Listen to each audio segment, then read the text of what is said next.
ప్రభుత్వ వ్యతిరేకతను ఎమ్మెల్యేలపైకి బదిలీ చేయాలని వైసీపీ అధినాయకత్వం చూస్తుందన్న విమర్శలు సొంత పార్టీలోనే వెలువెత్తుతున్నాయి. మంత్రులను ఎంపీలుగా, ఎంపీలను ఎమ్మెల్యేలుగా, ఎమ్మెల్యేలను ఎంపీ అభ్యర్థులుగా మార్చేస్తున్నారు. ఇప్పటికీ 2 విడతలుగా 38 స్థానాల్లో మార్పులు చేర్పులు చేసింది వైసీపీ. ఆ కసరత్తులో మంత్రులు, ఎంపీలు, ఎమ్మెల్యేల స్థానాలు మారిపోతుండటంతో మిగిలిన నేతల్లో ఆందోళన వ్యక్తమవుతుంది. ఈ సంఖ్య ఇంకెంత పెరుగుతుందో, తమ టికెట్ ఏమవుతుందోనని ఎమ్మెల్యేలు బిక్కుబిక్కుమంటున్నారు.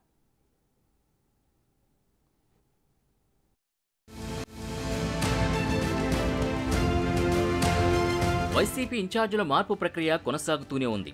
తాజాగా విడుదలైన రెండో జాబితాలో పి గన్నవరం నుంచి ప్రాతినిధ్యం వహిస్తున్న ఎస్సీ ఎమ్మెల్యే కొండేటి చిట్టుబాబుని పూర్తిగా పక్కన పెట్టేశారు.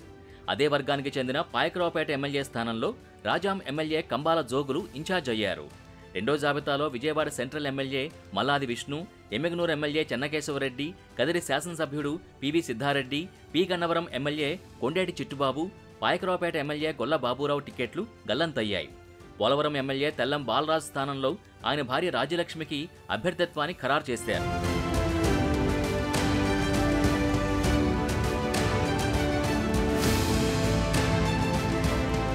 మంత్రుల విషయానికొస్తే ఉషశ్రీ చరణ్ను కళ్యాణదుర్గం నుంచి పెనుకొండకు, వేణుగోపాలకృష్ణని రామచంద్రపురం నుంచి రాజమండ్రి రూరల్కు మార్చారు.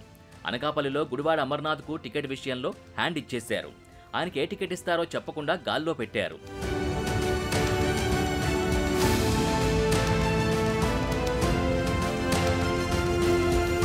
మరో మంత్రి చెల్లుబోయిన వేణుగోపాలకృష్ణని రామచంద్రపురం నుంచి రాజమండ్రి రూరల్కి, కేవీ ఉషశ్రీ చరణ్ను కళ్యాణదుర్గం నుంచి పెనుకొండకు మార్చారు. అనంతపురం ఎంపీ తలారి రంగయ్యను కళ్యాణదుర్గం అసెంబ్లీ ఇన్ఛార్జిగా మార్చారు. కళ్యాణదుర్గం నుంచి ప్రాతినిధ్యం వహిస్తున్న మంత్రి ఉషశ్రీ చరణ్తో ఎంపీకి మొదటి నుంచి వర్గపోరు కొనసాగుతోంది. రంగయ్య వర్గానికి చెందిన నాయకుడు కళ్యాణదుర్గం పురపాలక సంఘానికి చైర్మన్గా ఎన్నికైనా చాలా కాలం పాటు ఆయన్ని బాధ్యతలు చేపట్టనివ్వకుండా మంత్రి అడ్డుకున్నారని ఎంపీ వర్గం ఆగ్రహంతో ఉంది. 2 వర్గాల వారు పరస్పరం కేసులు పెట్టుకున్నారు.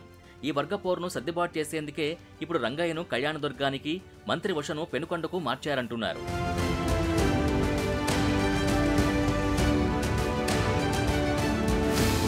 ఎంపీ మార్గాని భరత్ మొదటి నుంచి రాజమండ్రి సిటీ అసెంబ్లీ నియోజకవర్గంలో పట్టు సాధించే ప్రయత్నం చేస్తున్నారు.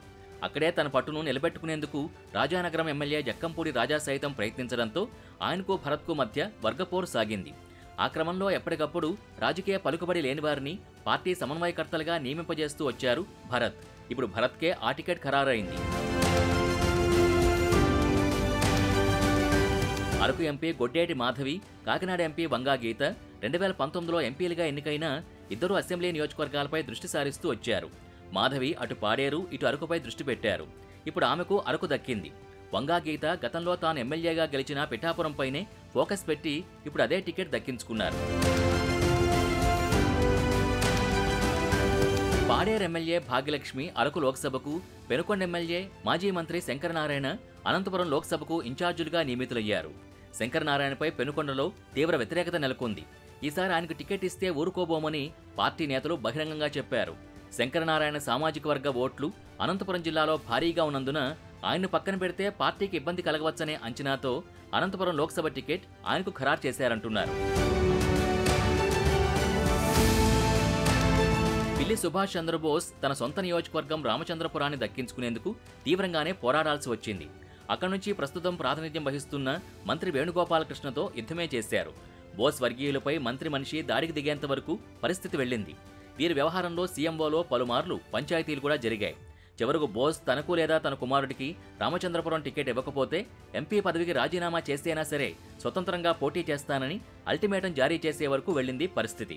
ఎట్టకేలకు ఆయన కుమారుడికి ఇప్పుడు రామచంద్రపురం సమన్వయకర్త పదవి దక్కింది. ఇక వారసులకి టికెట్లు ఇచ్చేది లేదన్న జగన్ సెకండ్ లిస్టులో 5 వారసులకి టికెట్ కేటాయించడం గమనార్హం.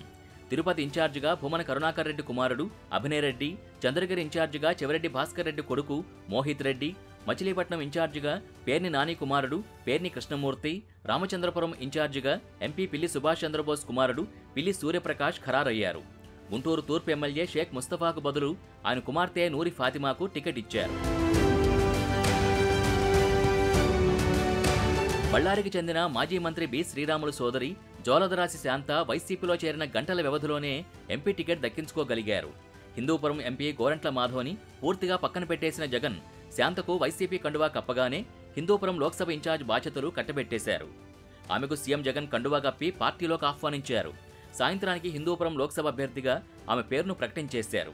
గోరంట్ల మాధవ్ని పూర్తిగా పక్కన పెట్టేశారు. మొత్తం మీద ఈ మార్పులు చేర్పులతో మిగిలిన సిట్టింగ్లో గుబులు రేగుతోందట. నెక్స్ట్ లిస్టులో ఎవరి టికెట్లు చిరుగుతాయో అని తెగ బెంబేలు పడిపోతున్నారట.